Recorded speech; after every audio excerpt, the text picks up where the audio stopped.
Hi there. Welcome to the writing portion of Mastering the SAT. I am Geraldine Cass, still, and I hope you have your notebooks set out in front of you. Turn to the writing page, and we'll begin. So this is the introduction, and so you should have a couple of things ready.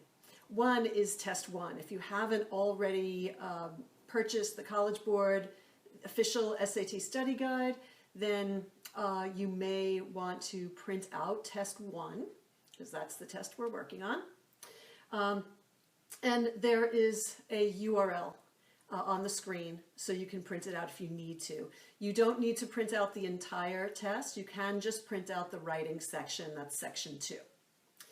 Okay, so you should have a pencil for writing on your test and a pen for your notebook, and we can begin. Okay, so just to clarify, there's no actual writing on the writing section, just in case you didn't know that. That is a separate section called the essay, and there is a video in this English portion of the course that will address the essay specifically. But what they mean by the writing section is grammar, basically. It's all short answer, 44 short answer, multiple choice questions. Alrighty, now there are two types of questions, overarching types of questions. There are many subcategories, but what I want to talk about here are just the two general types of questions. One is the really short kind. It's just straight grammar, like, what's the right tense for this sentence? Or what's the right pronoun? Or what's the right punctuation? And there's no question involved, just choices for those options. The other type of question is a longer question, and there's usually like a question. It'll say like number 17, and there will be an actual question there, and then there'll be answers. And these are contextual questions, meaning that you have to go back in and read a sentence or two, or possibly three, to understand the flow of the paragraph. And they involve more reading, and they take more time. So this is just a little prep so you know what you're in for. Now, the reason why I like the writing section is because it's actually fairly easy to get an awesome score increase in it. All you need to do is take good notes, copy down the grammar rules that you don't know, that you've forgotten, and then copy down the strategies. There are some very specific strategies for different kinds of questions. Commit those to memory, and you're done. You know, you just practice after that. And there's usually not too many, like a good handful of things that you have to memorize. And if you do that, there's no reason why you shouldn't get a really nice writing score increase. Okay, now speaking of score increases, I have in front of me, if you can see this, this is a worksheet from Test 8 on the College Board. I just randomly chose this worksheet. It's a conversion table. And there are different conversion tables for every test. So this is just an example because I wanted to show you what you should be doing for every single section. This is the reading, writing, and math sections on your test to really help you get a good perspective. So for example, let's say you are starting out at a 250 out of a total of 400 on the writing section. Okay, so 400 is the highest you can get. You're starting out at a 250, and the way you would use this conversion sheet, and there is a URL on the screen, and I suggest that you print one out now, rather than just look at it on the screen, because you can make marks on it, and I'd like you to. So when you get yours, go to the Writing and Language Test Score column, and you'll see that there are only 2 digits. Really, what you should do is just, in your head, add a 0 on.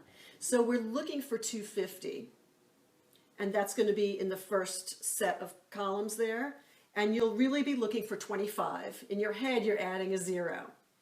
And you'll see that there are 2 different scores that have a 25, right? And if you draw your finger to the raw score column to the left, you'll see that you can get either 24 or 25 correct out of 44 and get a 250. That is just over half right. You're getting a lot wrong there. Now, let's say you would love to be in the 300s. So how many do you have to get right, or how many can you get wrong if you want a 300? So we go down to the writing and language test score column, and then we're going to move over to the right here and look at 30 or 300. And so where it says 30, in our minds we think 300, and if you want to add that little extra zero so it helps you, just add that now. And we scroll over to the left and we see you need 32 out of 44 questions right to hit 300. That means you can get 12 questions wrong. It's kind of a lot of questions, right? I mean, if you were doing this in school, this would not be a great score, right? I don't know what it would be. I don't have my calculator and I don't do math in my head, but it wouldn't be great. But yet, if you wanted a 300, you could get 32 out of 44 right and hit your goal. And what's nice about knowing this is that as you're going through, if you have in your head that you can get 12 questions wrong and you come across a hard question, you can say, you know what, I can just pick my guess letter and move on because I'm allowed to get 12 questions wrong. So it really takes down the anxiety of moving through an exam and feeling like you don't know everything. You don't have to know everything. It's okay. And this is why it's important to use this conversion table before every section so you can determine that where you are now and where you want to be is going to require this many right and this many wrong. Okay, so let's see. There's one other thing I want to talk about. And this is a little fun thing that might seem a little weird at first, but the thing with grammar is that when you read it, it's different from when you hear it. And sometimes when you hear it, it's completely obvious. So you want to give yourself the benefit of hearing it. And yet, when you're in the real test, you obviously can't speak out loud. But I'm going to show you what you can do. So you have these little ear flaps, right? You want to put your fingers on top of the ear flaps and go, whoop, just close them up. And when you do that, you will hear like you'll hear the inside of your head. And this is exactly what you want, because when you create, it's not a perfect vacuum, but when you create an effective vacuum and you whisper, all that sound resonates in your skull and you can hear it, even though you're whispering really quietly. So I want you to try that. Just plug your ears and read something. Just whisper something. You don't have to read it. You can just talk. And you just hear how softly you can go and still hear it in your head. You can do that on the real test and it won't bother anybody because you'll be so soft nobody else is going to hear it. Okay, that's what I've got for you for the intro. Next, we're going to get into punctuation. See you soon.